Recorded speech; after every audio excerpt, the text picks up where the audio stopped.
Alguien colocaba en estudios anteriores, saber lo que debemos hacer para el plan evolutivo es lo más que podemos aspirar como seres encarnados. ¿Por qué tan pocos somos los que tienen esa posibilidad de saberlo?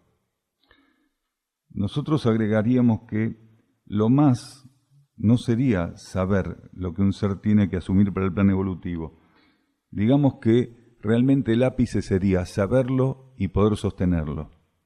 Porque hay muchas personas que saben lo que tienen que hacer en su vida, no tienen la capacidad de sostenerlo. Y eso realmente es lo más importante. No saber lo que hay que hacer, sino una vez que sintonizamos qué es lo que hay que hacer, tener la capacidad de sostenernos, de persistir, de tener la fidelidad suficiente, la fortaleza suficiente para mantenernos del modo más estable posible en el desenvolvimiento de aquello que creemos que es correcto y que es necesario. Muchas personas terminan como agotando sus energías en una especie de ensimismamiento, deslumbramiento, cuando reconocen realmente, cuando viven esa revelación realmente de lo que hay que hacer. Dicen, ahora sé qué tengo que hacer de mi vida. Pero realmente no se trata solo de eso, sino de poder persistir y sostenerse. En eso está el secreto. Muchas personas en este planeta ya tienen un vislumbre de qué tienen que hacer de su vida, cuál es el destino, el rumbo hacia el cual tienen que colocar el funcionamiento de su conciencia. Les falta la capacidad de persistir. Algunos por miedo al dolor, por miedo al esfuerzo, por apegos, por involucrarse indebidamente con juegos propios de la materia, por miles de cosas, pero en realidad ahí está la falla. Entonces son muchos los que tienen algún grado de claridad respecto a qué tienen que hacer con sus vidas, pero pocos los que tienen la fidelidad y la persistencia y el coraje de sostenerse. Recibimos de la vida las mejores propuestas, sin duda alguna. ¿Por qué nos cuesta entenderlas y aceptarlas? Por identificarnos con aquello que no es precisamente la fuente de las mejores propuestas. Entonces podemos recibir las mejores propuestas, pero está identificado con los campos de fuerza que precisamente buscan alejarnos de esas propuestas. Entonces está en cada uno de nosotros tener la capacidad, como decíamos, de sostenernos ante lo que la vida nos revela que corresponde hacer. Porque que nos lo revele y no tener la capacidad de sustentarlo es el problema. Muchas personas, como decíamos, se ensimisman o se deslumbran ante lo que la vida va revelando, que tiene que ser hecho por su conciencia, pero después no lo pueden sostener. Y esto es lo que ocurre con esta misma consulta, ¿no? Recibimos, sí, de la vida las mejores propuestas. El tema es que nos identificamos con la fuente contraria. Entonces, las propuestas no son puestas en práctica, no son aceptadas, no son ejecutadas. Y terminamos teniendo conciencia de lo que hay que hacer, pero siendo ejecutores de lo contrario. ¿Qué hacemos con el malestar que nos provoca la duda, la falta de definiciones y la incertidumbre? ¿Generan karma la duda y la incertidumbre? Es una buena pregunta. Nunca nos habían consultado si las dudas, la incertidumbre generaban karma. Es interesante. Y lo que genera karma no es en sí transitar la duda y la incertidumbre. Lo que genera karma es la actitud ante la duda y la incertidumbre. Entonces, ¿qué hacemos con este malestar que dice la persona acá? De falta de definiciones, incertidumbre. ¿Qué hacemos con ese malestar? Tenemos que contrarrestarlo con una actitud. Entonces, el malestar puede existir. De hecho, no podemos hacer mucho contra el malestar en ciertas etapas. Pero podemos colocar o contraponer al malestar, no importa qué tipo de malestar, el que fuera, sobre todo en este tipo de cuestiones, una actitud determinada. Esa actitud es la clave. Entonces, cuando nosotros encontramos en nuestra conciencia que esa actitud es la clave, automáticamente al malestar le colocamos la actitud enfrente. Esa actitud va a ser la que defina o no, en términos kármicos, lo que va a ocurrir. Si un ser tiene una actitud inadecuada ante incertidumbres, dudas, obviamente va a generar un proceso kármico que más tarde o más temprano va a representar para él un débito. Pero si el ser tiene la actitud correspondiente ante dudas e incertidumbres, automáticamente está restando al proceso kármico un cierto grado de intensidad. E incluso podría ser tan profunda la actitud que coloque ante sus incertidumbres y sus dudas, que no solo el débito kármico podría ser pequeño, sino que incluso no existir.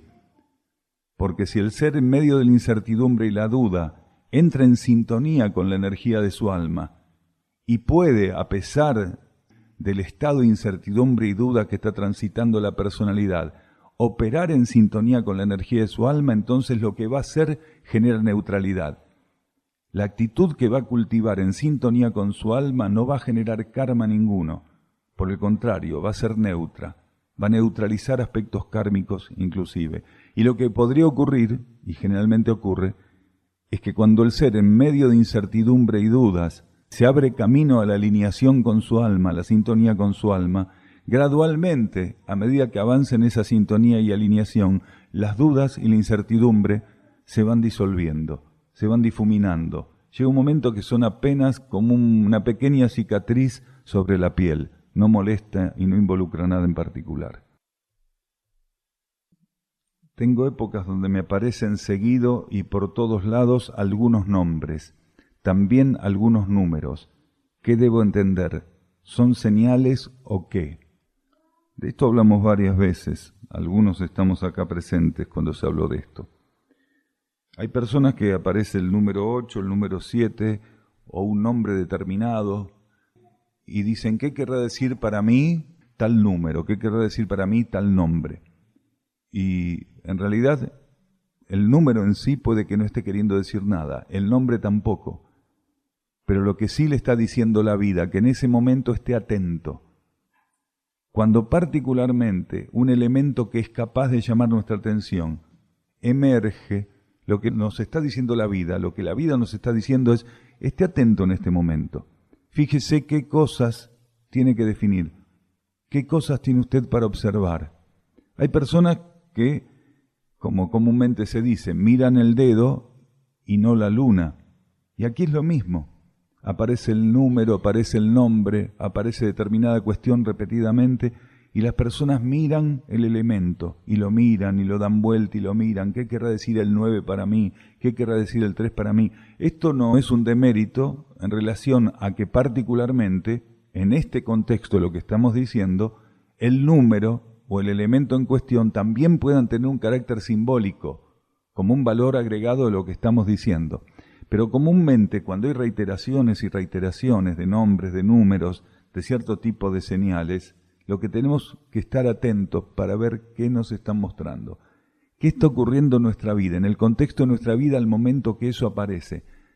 Si en vez de prestar nuestra atención al elemento, aprendemos a estar atentos al contexto general de la vivencia, a ese momento, a lo que está ocurriendo en nuestra vida en ese momento, a las coyunturas que están conformando nuestra vida, entonces puede ser que encontremos en ese marco realmente qué es lo que se nos está buscando señalar.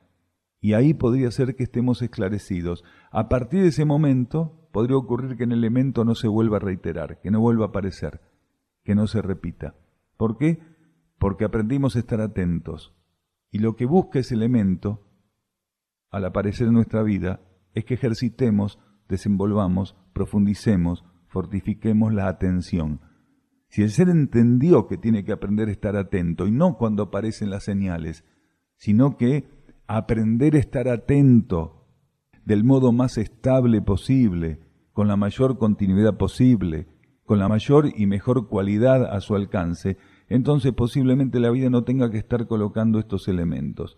Por síntesis, ante el ejercicio genuino de la atención, la ausencia de la señal podría acontecer. La sabiduría de los libros o la sabiduría de la escuela de la vida, la sabiduría que nos da seguir un maestro o la sabiduría del instructor interno. ¿Cómo es que tenemos que hacer para saber cuál es nuestro camino hacia la sabiduría? En cada momento es diferente, en cada instancia es diferente.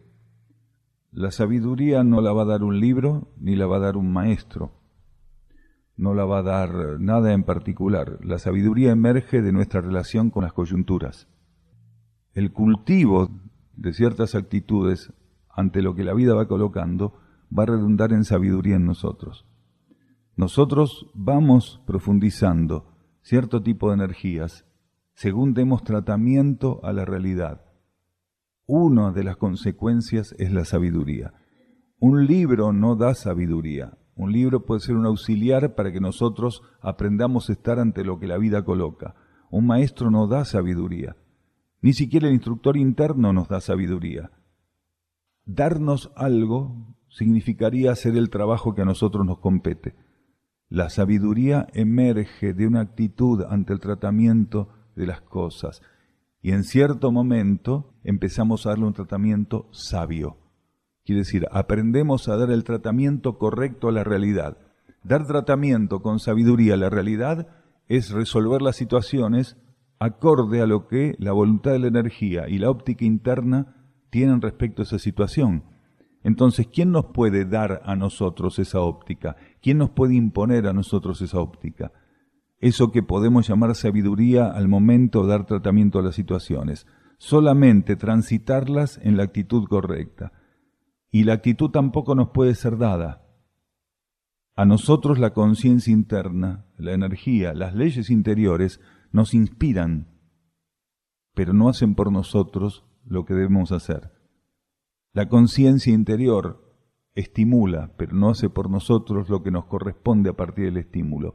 Entonces la sabiduría no procede de algo en particular que nos lo otorga, nosotros la tomamos y la tenemos. Es una consecuencia de actitudes frente a la realidad. Entonces hay etapas donde las leyes de la energía y la conciencia interna perciben que necesitamos para ese entrenamiento determinadas vertientes. Entonces nos coloca un instructor externo. En otros momentos nos remite al instructor interior. En un momento nos remite, como dice acá la persona, a la escuela de la vida. En otros momentos nos pone una pila de libros. En otros, un poco y un poco. Pero ninguno de esos elementos nos da sabiduría. Solamente nos permite estar y enfrentar situaciones con una condición determinada.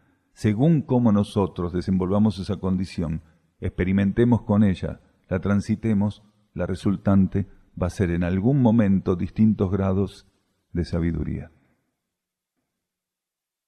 Acá preguntan sobre el iruma, que es la condición o cualidad de la energía de Erx. Después de 1988, el iruma, la cualidad de la energía de Erx, cambió su estado. Lo que nos pregunta acá es si después de 1988 la energía de Erx cambió su estado o los centros intraterrenos como Erx y el iruma, por ser energía de Erx, no están sujetos a estos cambios, a estas transiciones. La energía de Erx a partir de 1988, a pesar de estar fuera de ley de karma y estar bajo ley evolutiva superior, cambió su patrón vibratorio. El iruma, a partir de 1988, el patrón vibratorio de Erx, sufre una modificación, una transformación, que se adapta a la segunda cuadratura radial. Antes de eso, la energía de Erx estaba compuesta básicamente de segundo rayo, el iruma, cuarto, quinto y sexto.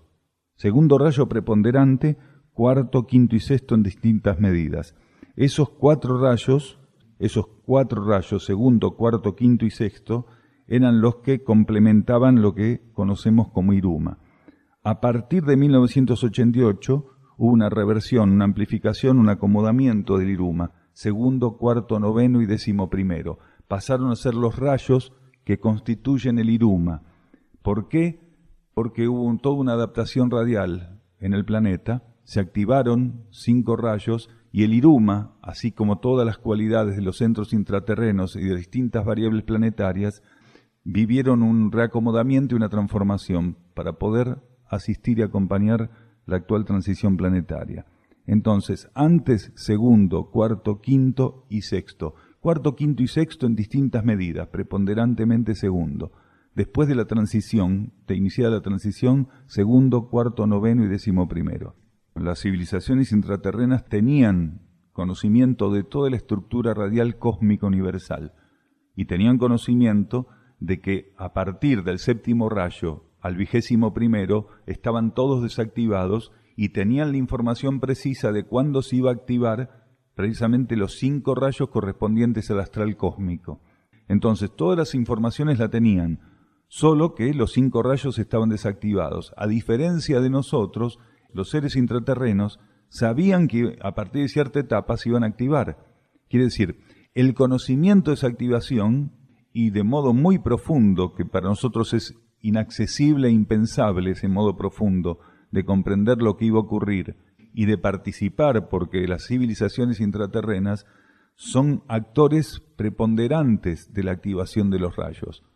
Precisamente, las conciencias intraterrenas son las conciencias que aquí en el planeta Tierra, las conciencias ligadas a la evolución terrestre, que asumieron el despertar de esos 5 rayos para irradiarlo de un modo más activo y de un modo más estable para el planeta y la humanidad. Ellos sabían perfectamente lo que iba a ocurrir, solo que estaban desactivados esos rayos. En cuanto se produjo el cierre del ciclo anterior, automáticamente, en un proceso de adaptación pero muy compacto, muy comprimido, muy sintético, cambian los patrones vibratorios de las cualidades energéticas de los centros. En el caso del Iruma, de estar segundo, cuarto, quinto y sexto, pasó a ser segundo, cuarto, noveno y 11º. En un periodo de transición muy corto. Solamente tuvieron que adaptar ceremonialmente y protocolarmente algunas cuestiones vibratorias, porque no pueden irrumpir esos cambios, sino que tienen que adaptarse protocolarmente a las estructuras de cambio del planeta. ¿Alguien quiere preguntar algo más? Hoy fue sintético esto, ¿eh? ¿Y qué significa el violeta para vos? O sea, conscientemente, transmutación. Bueno, vamos a hacer un ejercicio interactivo. Vamos a resolver todos el sueño de nuestro hermano. A ver, algún valiente que conteste. Acá hay estudiantes de cosmosofía de muchos años, vos no sé dónde te metiste. Se hacen así que no quieren contestar, pero tienen años y años profundizando la cosmosofía. Ya tienen todas las respuestas, nada más que te la están haciendo, se hacen desear, como quien dice. Vos preguntabas, ¿quiénes somos y a dónde vamos? Eso todavía no te lo dijeron. Somos los mismos. Somos esto. Siempre somos esto. No podemos ser otra cosa. Somos conciencia. Somos vida interna. Somos luz. Somos energía. No podemos ser otra cosa. No podemos ser una cosa cuando dormimos y otra cuando estamos en vigilia. Somos lo mismo, nada más que repartiendo nuestra capacidad de atención en patrones vibratorios diferentes, en estados diferentes. El estado onírico y el estado de vigilia son patrones vibratorios diferentes. Por eso, como te estaban colaborando en decirte, hay cosas que las leyes de evolución te las pueden presentar con mayor facilidad y economía, con mayor síntesis, facilidad y economía en estado de vigilia o en estado de sueño. Y eso lo determina la inteligencia de la energía. La inteligencia absoluta de la energía sabe qué presentarte en estado onírico y qué presentarte en vigilia. Porque lo que busca la energía siempre es síntesis y economía. Y no te va a poner una situación en vigilia que sería favorable la vivas en el estado onírico y viceversa. Siempre te va a colocar aquello que necesitas en el estado adecuado para la vivencia. Es solo un estado de conciencia, pero sos siempre lo mismo. Y no vamos a ningún otro lado, porque no vamos nunca a ningún otro lado. Vivimos en una franja de energía que es la única que transitoriamente podemos vivir. Porque nuestra alma, nuestra mónada, nosotros en este plano, estamos limitados por nuestra evolución a sintonizar una franja vibratoria e ir desenvolviendo las experiencias en esa franja vibratoria, hasta que el desenvolvimiento de esas experiencias permite, por rango de ascesis, desplazar tu conciencia a otra franja vibratoria y empezar de cero nuevamente el proceso en esa otra franja. Pero nosotros no podemos ir de acá para allá. Hay gente que dice, sí, no, pero yo voy al plano astral. Es que ya está en el plano astral el individuo, porque una parte de nuestra conciencia es astral.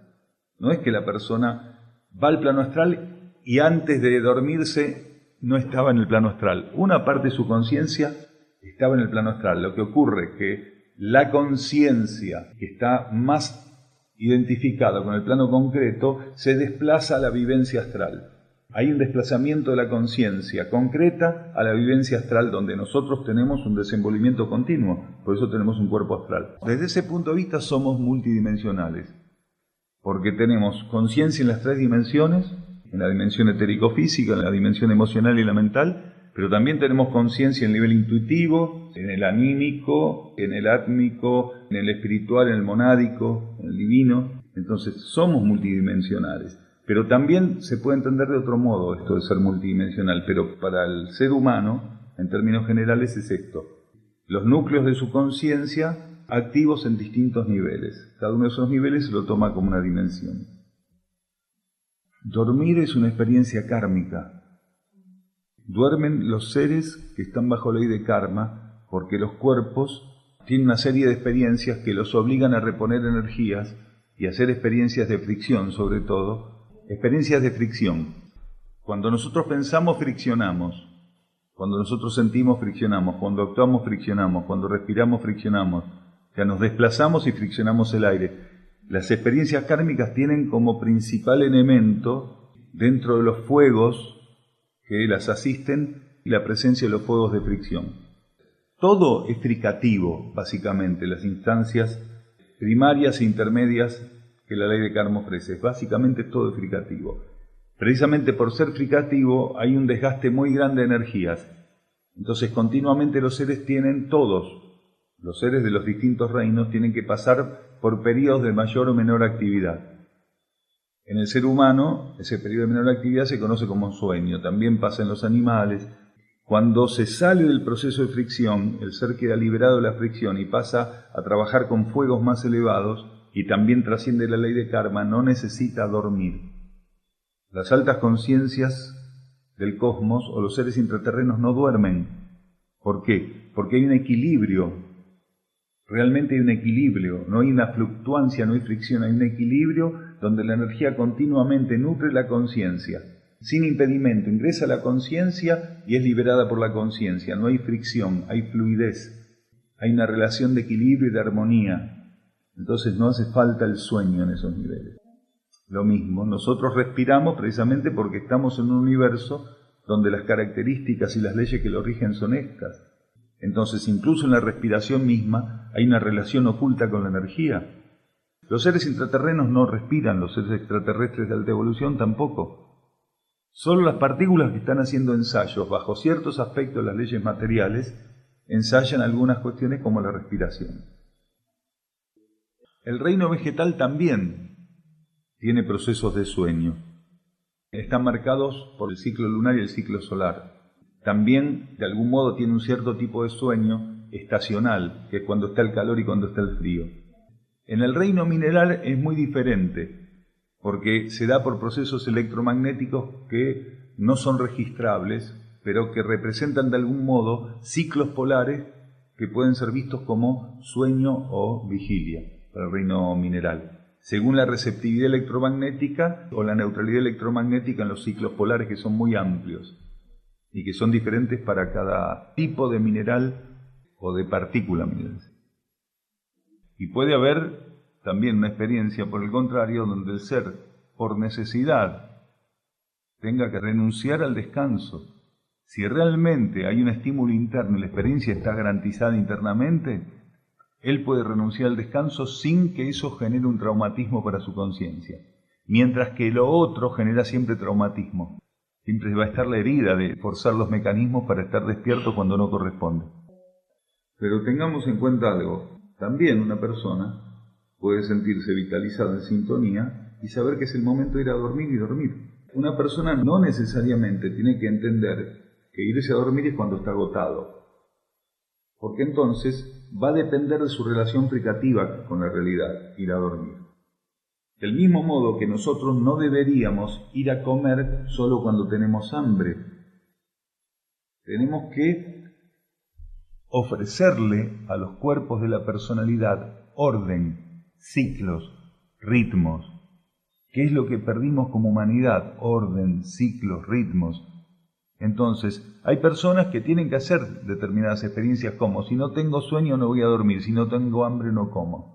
Bien, les puede servir durante un margen en términos evolutivos, pero en realidad los cuerpos de la personalidad de esta humanidad que conformamos necesitan eso: orden, ciclos, ritmos, obediencia. Nosotros tenemos que tratar de decirle a los cuerpos, hay horarios para comer, hay horarios para dormir. Entonces, ir regulando esta relación de los cuerpos con esta cuestión ritual. Ir llevándolos nuevamente a entender esta cuestión del protocolo, de lo ritual, incluso de lo ceremonial, porque a partir de cierta etapa, tanto comer como cualquier otra actividad va a necesitar de nosotros una conciencia ceremonial, una capacidad ceremonial. En el libro Alimentación Evolutiva nosotros estamos colocando precisamente eso, recuperar a partir de la ingesta de alimentos una relación que está difuminada, que no existe prácticamente en el marco de la conciencia humana, al momento de tener que comer, al momento de darle tratamiento a los alimentos o los vegetales.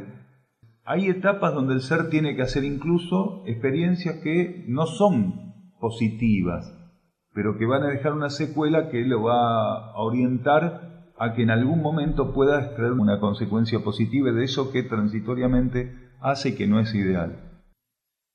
Sí, tener conciencia que se está soñando es ser consciente de que estamos viviendo algo en particular. No podemos decir que ahí se definió la prueba, ser consciente de que estamos soñando. Al ser consciente de que estamos soñando, lo que se nos ofrece es a tener más dominio de las situaciones que tenemos que manejar en el sueño. Es tener conciencia de que la vida, el hilo de la vida, no se interrumpe por vigilia o por estado onírico, sino que es lo mismo. Tener conciencia de que estamos soñando es una oportunidad para poder gobernar mejor las situaciones de los sueños. No, es un invento del psiquismo. Uno tiene que estar en el eterno presente para resolver todo, no algunas cosas. Porque yendo hacia atrás, uno no podría hacer nada, pues es imposible. Lo que uno puede hacer es trabajar en sentido contrario a lo que hizo hoy.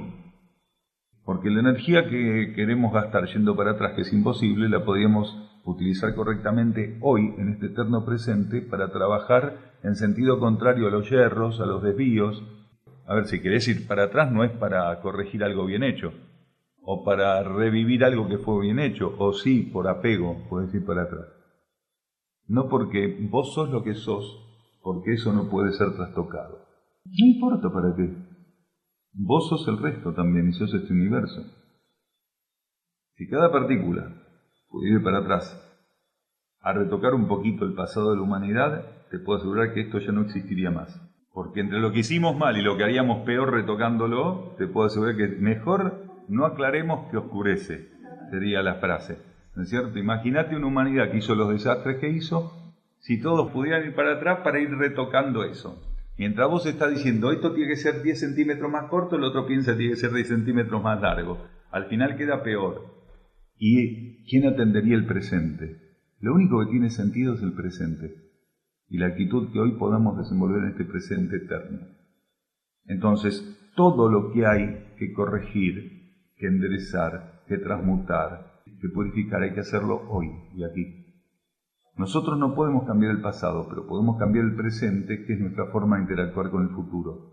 No podemos proyectarnos ilusoriamente un futuro, simplemente porque nuestros deseos respecto a ese futuro tienen una condición o cualidad determinada. Pero sí podemos trabajar profundamente en este presente. Esa posibilidad existe, que es la que casi todos rechazan. Las personas viven proyectándose al pasado o al futuro, sin entender la importancia del presente. Entonces, el trabajo es sobre el presente. Lo que vos creas que hay que enderezar, corregir, transmutar, transformar, hacelo ahora, acá. Y si decís, bueno, pero hay cosas que no las puedo hacer, entonces quiere decir que no corresponden. La vida es tan absolutamente precisa que si vos ves que no hay manera por ningún lado, a pesar de que fuiste para adentro, te silenciaste, te aquietaste, no hay forma, la vida con eso te está diciendo, olvídese, dedíquese a otra cosa. Eso que usted quiere corregir, olvídese, porque no está en usted poder hacerlo. Entonces, fíjese que sí está a su alcance, qué cosas sí están a su alcance. Entonces, lo primero que tenemos que hacer para trabajar en este presente es corrernos un poco de qué cosas desearíamos que fueran diferentes, para tratar de sintonizar qué cosas la vida está señalando que son prioritarias. Entonces, corrernos de nuestros deseos, de lo que quisiéramos cambiar, para sintonizar la voluntad de la energía que de un modo preciso, si estamos abiertos, nos puede mostrar sobre qué tenemos que trabajar, dónde aplicar nuestra energía, en qué invertirla, cuál sería realmente la vertiente adecuada para eso. Entonces, lo primero es saber que para atrás no podemos hacer nada. Lo segundo sería esto del presente. Y lo tercero sería, en el marco del presente, aprender a ver qué cosa la vida nos dice que hay que hacer, corriéndonos de nuestros deseos de lo que tiene que ser hecho. Es que en realidad es una forma de no hacer nada, porque objetivamente nadie puede modificar el pasado ni se puede desplazar a un futuro que no llegó porque está en un presente que es inamovible. No podemos estar en ningún lado que en el presente. Vos decís, fue real. Es que fue real. A ver, el sueño fue real, porque los sueños no son irreales, son reales. Pueden ser psíquicos o sueños gobernados por el alma, sueños espirituales. El sueño fue real, no importa qué cualidad vibratoria tuvo, si psíquica o anímica, pero el sueño fue real. Ahora, en tu caso, vos fuiste por una vía y tu papá fue por la otra. Si tu papá se mejoró, no fue porque vos tuviste ese sueño en realidad. Tu papá se mejoró porque pudo superar un estado de desconexión interna que lo sumió varios años en la depresión. Vos, ante la tensión de la situación, lo que hiciste fue liberar, mediante ese sueño psíquico, presiones que de otro modo se te hubiera hecho muy difícil. La psiquis puede liberar presiones independientemente de que el sueño que va a transitar se le ofrezca no el alma. ¿Por qué? Porque la psiquis tiene sus propios mecanismos para liberar presiones. Entonces, directamente lo que hiciste fue liberar presión, que en vos hubiera generado una fisura, un traumatismo. Eso te dio el margen necesario para llegar a ver lo otro, que tu papá se mejoraba, sin llegar a vivir todo ese proceso de espera o esa actitud de testigo que tuviste que tener porque no podías hacer nada, el tiempo que correspondiera. O sea, vos viviste ahí un quite de presión y tu papá, mientras tanto, siguió su proceso por su lado. Eso es lo que ocurre a veces. Pero no quiere decir que se pueda ir al pasado a hacer nada en particular. El pasado es inamovible. Vamos a hacer una pregunta. Sócrates a veces preguntaba en vez de contestar. Si la energía de instrucción dice que tenemos que vivir el eterno presente, nos lo dice ahora, ¿qué querrá decir? La jerarquía de instrucción dice que tenemos que vivir el eterno presente. No nos dice vive el eterno presente y va a salir catapultado la ley evolutiva superior. Hay experiencias evolutivas que las tenemos que hacer en el ápice de la ley que nos rige.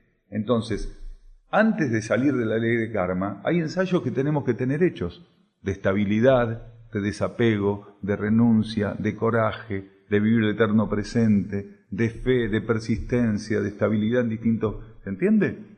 Entonces, antes de salir de la ley de karma, el ser tiene que ensayar cualidades sostenidamente que después de un modo estable y sin esfuerzo van a formar parte del comportamiento de la conciencia, de la vivencia de la conciencia bajo ley evolutiva superior.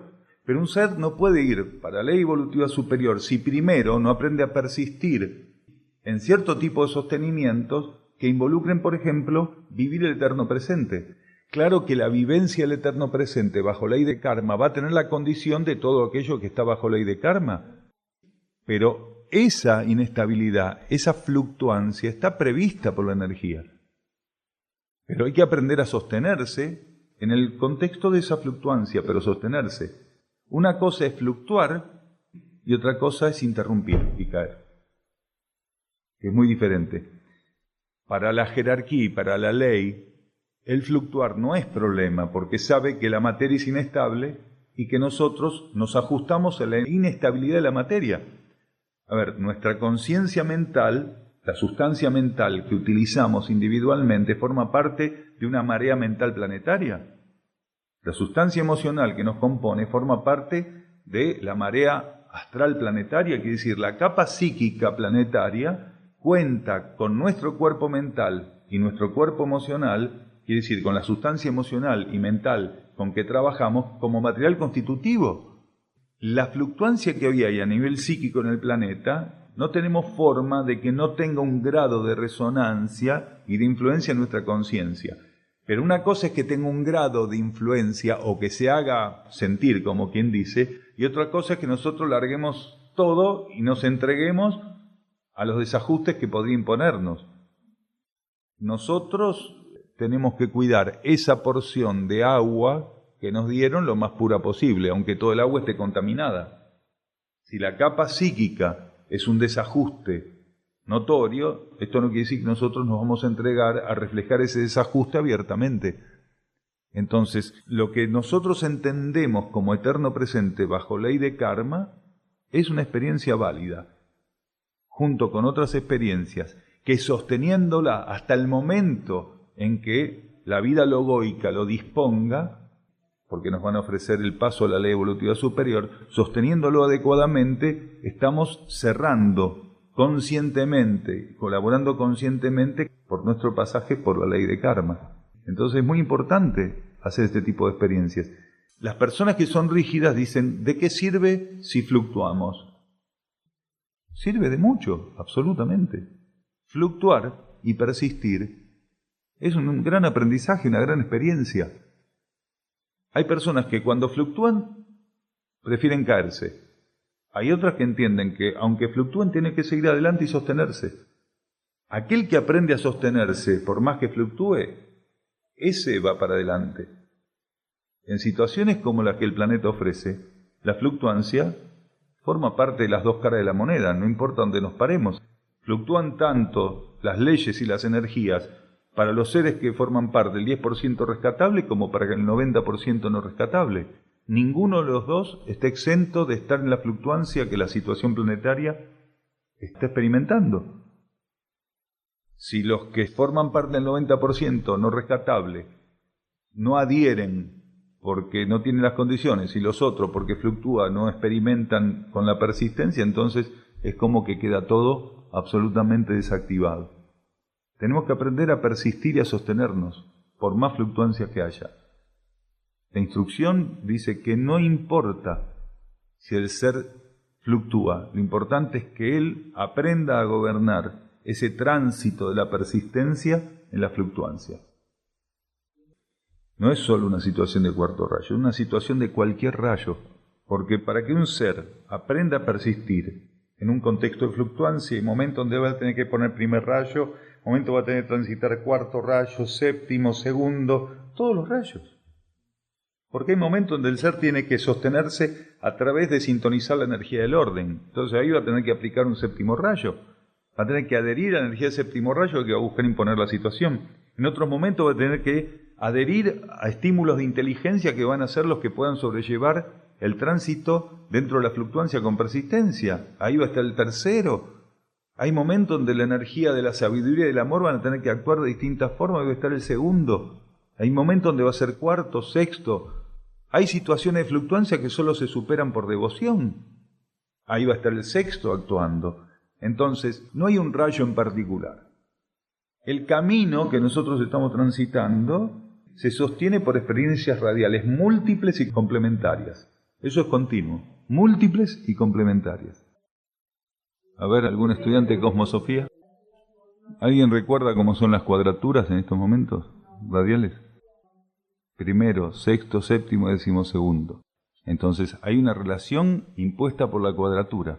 La energía integra esos rayos en una cuadratura porque tiene una relación profunda que sobrellevar.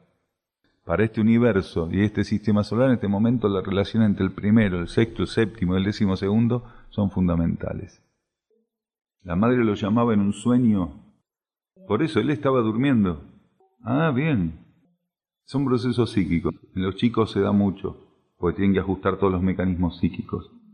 El llamado en vigilia que la madre estaba utilizando no podía darle uso para salir del estado de sueño. Entonces metía el llamado de la madre en el sueño. Son procesos psíquicos de ajuste. No es una cosa extraña, eso ocurre mucho. Hay muchas situaciones diversas donde uno puede escuchar que lo llaman. Puede ser en sueño, puede ser cuando uno está en actividad o cuando está muy quieto. ¿En qué caso preponderantemente?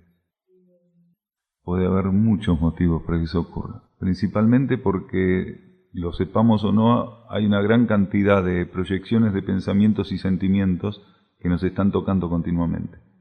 Hay una gran cantidad de gente que proyecta sentimientos y pensamientos para muchos de nosotros, para todos en realidad, salvo que uno sea un ser desconocido para la humanidad entera y viva en un ámbito donde nadie lo puede ver ni descubrir. Todos nosotros, algunos con mayor o menor intensidad, están continuamente presentes en el cuerpo mental o en el cuerpo emocional de alguien. Esas liberaciones a veces pueden registrarse subconscientemente y llegar al consciente con mucha fuerza. Cualquier persona que emita un pensamiento está tocando a toda la humanidad. Cualquier persona que emita un sentimiento está tocando a toda la humanidad. No hay forma de que no sea así. Lo que no tenemos, afortunadamente, si estamos en un estado aproximadamente normal, es un registro de eso. Pero que realmente todos estamos siendo traspasados continuamente por algún tipo de patrón vibratorio energético emitido continuamente por alguien, eso es ley. Es como esto que se dice tan comúnmente tomado como ejemplo, que uno tira una piedrita a un lago que está en quietud y la onda va a tocar todas las orillas. Aproximadamente es lo mismo, nada más que la capa psíquica no está en quietud, pero piedra que cae ahí se siente en todos lados igual. Entonces no hay forma de que no seamos tocados continuamente, traspasados por formas, pensamientos, por sentimientos. Algunos directamente están dirigidos hacia nosotros. Algunos están dirigidos hacia nosotros de modo objetivo, concreto, intencionado, y otros están dirigidos hacia nosotros no de modo totalmente consciente o realmente inconsciente. Pero continuamente estamos siendo tocados. Nuestra conciencia psíquica está involucrada en un gran mar de sentimientos y de pensamientos. Entonces no sería nada raro que en algún momento sintonicemos conscientemente pensamientos, sentimientos que ya fueron emitidos hace tiempo o que están siendo emitidos en ese momento y por algún motivo del ajuste de la frecuencia de señal de nuestra conciencia psíquica, que continuamente recibe ajustes de señal, es decir, está continuamente siendo pulida, purificada, transmutada, podamos recepcionar, por ejemplo, mar. Capaz que alguien en algún lugar en ese momento pensó en Mariela. El hecho de pensar en ella liberó una frecuencia mental, una frecuencia psíquica, generalmente están de la mano, tanto la emisión mental como la emocional. Es muy raro que vayan por separado, porque la mayor parte de las personas cuando piensan en alguien, lo están definiendo ese pensamiento con el soporte de un sentimiento. Entonces ahí la cosa puede haber sido percibida de esa manera. Generalmente es una percepción psíquica. La vida interna puede hacerlo también. Puede utilizar tu nombre para llamarte la atención. Pero en la mayor parte de los casos son movimientos psíquicos aislados. Pero no estamos diciendo que no sea así como lo estás planteando. Tu alma, tu mónada, la conciencia interna, una entidad, puede emitir una vibración que vos la registres como tu nombre. Ahora, suele ocurrir que cuando eso es de esa manera, hay alguna situación en particular, como decíamos hoy con los números y los nombres. El elemento simplemente es para que vos aprendas a estar atento. Cuando lo que está ocurriendo es que la vida interna está utilizando tu nombre, lo va a utilizar con un patrón vibratorio, una intensidad, una cualidad energética y en un momento determinado que va a tener una coherencia, va a tener un porqué particularmente. Y en ese momento especialmente tengas que estar atenta por algo y que puedas llegar a descubrir, si aguzás la atención, puedas llegar a descubrir de qué se trataba. En el caso de las personas que reciben cíclicamente herramientas como un nombre Nirrin, eso es más intenso, más sintético, más contundente. La mayor parte de los nombres convencionales están muy contaminados y son utilizados por millones de personas en todo el planeta continuamente. Quiere decir, la vibración del nombre es común a millones de personas, mientras que los nombres Nirrin son utilizados por muy pocas personas en situaciones particulares y cuando su conciencia está relacionada al funcionamiento de la vida planetaria de un modo en particular también. Entonces, son herramientas con poca polución. Un nombre nirdin utilizado por alguien es una herramienta con poca polución, con poca contaminación. Puede estar contaminado, porque eso va a depender también de cómo la persona custodie la energía de su nombre. Quiere decir, cómo a partir de que tiene ese nombre como herramienta va desenvolviendo su actitud de vida. Pero son nombres que tienen una connotación vibratoria muy diferente, pues son muy pocos seres que los utilizan. El irdin tiene origen cósmico, es una herramienta de la vida creativa. La energía creativa es la energía que dispone los elementos necesarios en todos los planos, en todos los niveles, en todas las dimensiones. El irdin es una de las herramientas y manifestaciones de la energía creativa. Más que eso, no, porque el sánscrito tiene características planetarias, el irdin tiene características cósmicas, aunque el sánscrito tiene raíces irdin, porque el irdin está presente en todos los idiomas originarios, en muchos idiomas originarios está presente en alguna medida, en todos en realidad está presente en alguna medida la energía del irdin. Lo que pasa que el irdin del ciclo anterior, que está presente en los idiomas originarios, tiene un patrón vibratorio de menor alcance que el irdin que hoy se está inspirando en este ciclo de transición. Entonces, el irdin es energía creativa. ¿Vos leíste la Biblia? ¿No? Bueno, en la Biblia, no sé si sabrás que hay una parte que dice, y primero fue el verbo, cuando comienza. Bien, el irdin es verbo. Es más, irdin, la palabra irdin, en irdin mismo tiene varias acepciones. Una de esas acepciones es verbo. Entonces, irdin significa verbo, energía creativa, aquello que es capaz de crear las condiciones para un plano, un nivel, una dimensión. Entonces, los nombres en irdin tienen capacidad creativa. Cuando una persona recibe un nombre en irdin, está recibiendo una herramienta creativa.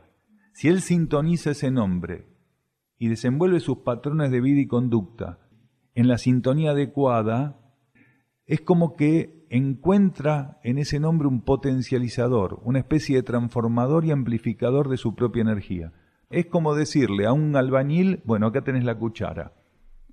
En cada etapa nosotros asumimos distintas tareas para el plan evolutivo. Algunas son internas, subjetivas, abstractas y otras son bien concretas. Los nombres en irdin tienen la capacidad de sintetizar ambas energías, aquel aspecto abstracto de la tarea que tenemos asumido, subjetivo, y aquellos aspectos externos también. Tiene esa capacidad de síntesis absoluta los nombres en irdin. Entonces, cuando recibís el nombre en irdin, te están dando la herramienta para poder desenvolver la tarea y te dan algo más extra, que es la capacidad que tiene el nombre en irdin de unir o de vincular de modo particular tu vibración interna y tu conciencia exterior. El nombre que convencionalmente nos ponen cuando nacemos no tiene esa capacidad. Y porque lo tenía la abuela, porque lo tenía el abuelo, porque lo vi en una película, porque era un chico que me gustaba cuando era grande, se lo puse a mi hijo. Bueno, no importa. Pero el irdin tiene esa capacidad tan diferente de no vincular los elementos en horizontal, sino en vertical. Es una herramienta de descenso, implantación y activación de energías. Entonces es muy diferente. Une el patrón vibratorio del individuo al patrón externo, donde se proyecta la personalidad y el ego. Entonces, si el ego y la personalidad están alineados realmente a la fuente interna, encuentra una herramienta subsidiaria de potencialización muy grande en el nombre irdin.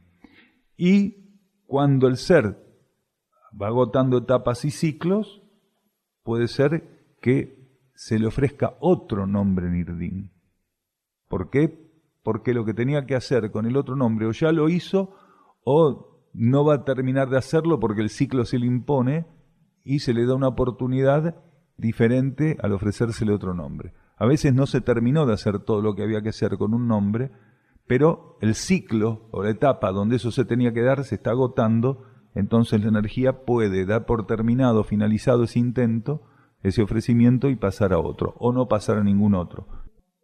Siempre que un nombre es otorgado a una persona, hay una revitalización del nombre, una recarga energética del nombre. Si fue ofrecido internamente, si fue puesto en horizontal, no. Pero siempre que es interno el proceso, hay una revitalización. De otro modo, sería una carga para la persona, una interferencia y una asistencia. Todo elemento tiene una curva descendente y otra ascendente. A veces el nombre no te resta la posibilidad de seguir en el camino, sino que te ofrece la contraparte superior de eso. Uno dice, ¿y un nombre me va a dar eso? Es que hay aspectos de la química vibratoria oculta de la energía que las personas desconocemos muchas veces. Un nombre puede hacer la diferencia en un proceso evolutivo, una gran diferencia, o no hacerla. La persona que recibe el nombre, cada vez que le están llamando por ese nombre, le están convidando a que sintonice la esencia del nombre. Cada vez que él se recibe el llamado por su nombre, se le está ofreciendo sintonizar. Es como un boomerang. Tiene que aprender a tomarlo cuando vuelve. Recuerden que algunas veces dijimos que cuando algún miembro de determinado tipo de grupo o tarea recibe un nombre en Irdin, es para todo el grupo el nombre, solamente que se centraliza en esa persona. Entonces, de algún modo, todos los nombres en Irdin que tienen algunos miembros residentes de Sierra del Cielo conforman una estructura mántrica, que es dinámica, que es flexible, porque a lo largo del día se pronuncian esos nombres en distintos órdenes y con distintas repeticiones. Es un mantra muy flexible, que espontáneamente se va tejiendo de modo diferente en cada momento y día a día. Entonces, no es un mantra estructurado, donde cada nombre tiene un lugar y se va a repetir a lo largo del día de determinada manera. Entonces, es como música que va sonando, porque las tareas, las actividades, las necesidades son diferentes, que son las que hacen que uno tenga la necesidad de nombrar al otro, de llamarlo. Es como un jazz Irdin. No es una melodía estructurada, sino que hay una improvisación. Si uno pudiera leer toda esa cantidad de nombres pronunciados a lo largo del día, encontraría que nunca se repite la misma estructura.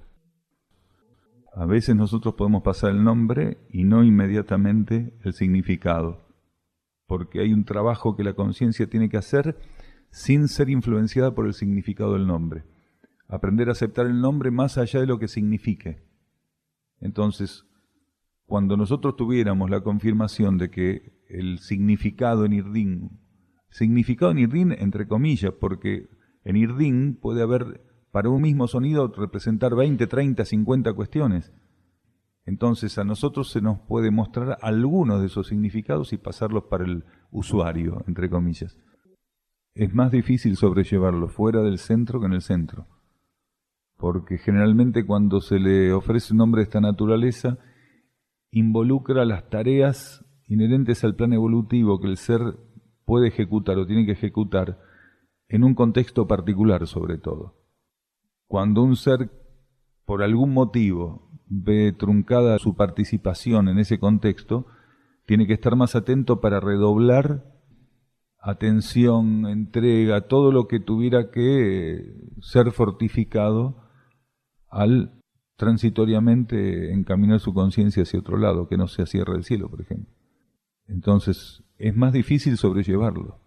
Hay muchas personas que, según la situación, estando fuera de Sierra del Cielo y teniendo un nombre de estas naturalezas, dicen, no, es como que ellos mismos están en una dualidad. No saben si utilizarlo o no, no saben cuándo utilizarlo.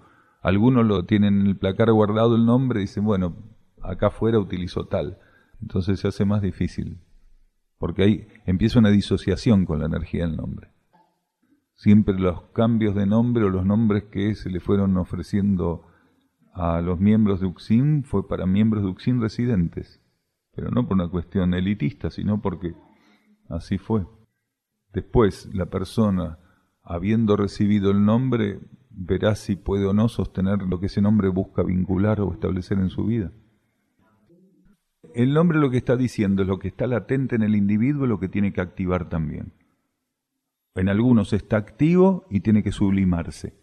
El nombre tiene esa condición, sublima lo que ya está manifestado o comienza a activar lo que está latente y siempre muestra el destino que la conciencia tiene que tener presente en cuanto al proceso que lo compromete en la asistencia al plan, ¿no? Una estirpe es como una línea particular que forma parte de un linaje pero con una característica vibratoria que se transmite a través de algunas conciencias. Esas conciencias son como polos de manifestación de esa línea vibratoria. Entonces, dentro de un linaje puede haber una estirpe. que sin apartarse el linaje expresa la energía de ese linaje, pero con una cualidad permanente a través de determinados elementos. Es como un carril extra dentro de la misma estirpe. Con los apellidos pasa exactamente lo mismo. Se fue perdiendo el sentido del apellido. En algún momento los apellidos intentaban demostrar ciertas cualidades o colocar en relevancia determinadas cualidades. Después se fue bastardeando y hay apellidos que si uno los estudia un poco se da cuenta que parece una broma. En realidad, originariamente el apellido era una forma de mostrar una determinada condición o cualidad de modo notorio en quien lo portaba. Después eso se fue desvirtuando. Muchas gracias.